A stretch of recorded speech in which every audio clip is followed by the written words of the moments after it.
প্রাণ ফিরতে শুরু করেছে মতিঝিল ক্লাব পাড়ায়। দীর্ঘদিনের অচলাবস্থা কাটিয়ে ঐতিহ্য পুনরুদ্ধারের চ্যালেঞ্জ নিচ্ছে ওয়ান্ডারার্স ও ইয়াং মেন্স ক্লাব। আসন্ন বিপিএল ফুটবলে খেলবে তারা। এদিকে ক্যাসিনো কাণ্ডের মতো কোনো অভিযোগ উঠলে দায়িত্ব থেকে সরে যাওয়ার কথা জানান দিলকুশা ক্লাবের সভাপতি।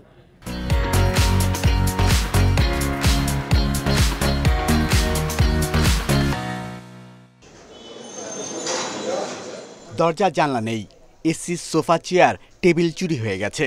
চারদিকে এখনো আবর্জনার স্তূপ। ভেতরে উকি মেরে দেখা গেল ঘুটঘুটে অন্ধকার। পানি পড়ে স্যাঁতসেঁতে অবস্থা মেঝের।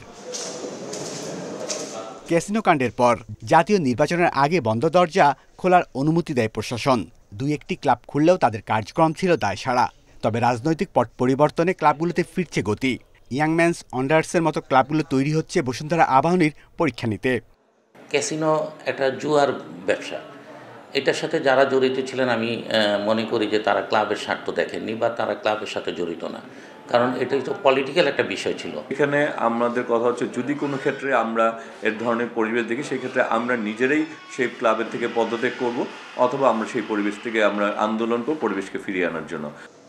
19 বছর পর বাংলাদেশ প্রিমিয়ার লিগে খেলবে তিনবারের চ্যাম্পিয়ন ওয়ান্ডারার্স। আয়ের খাতা শূন্য, কার্যক্রম চালাতে হচ্ছে অনেকটা ধার দেনা করে। সময় মতো অনুশীলনও শুরু করতে পারেনি। তারপর সবার চেষ্টায় ঐতিহ্য পুনরুদ্ধারের লক্ষ্য তাদের।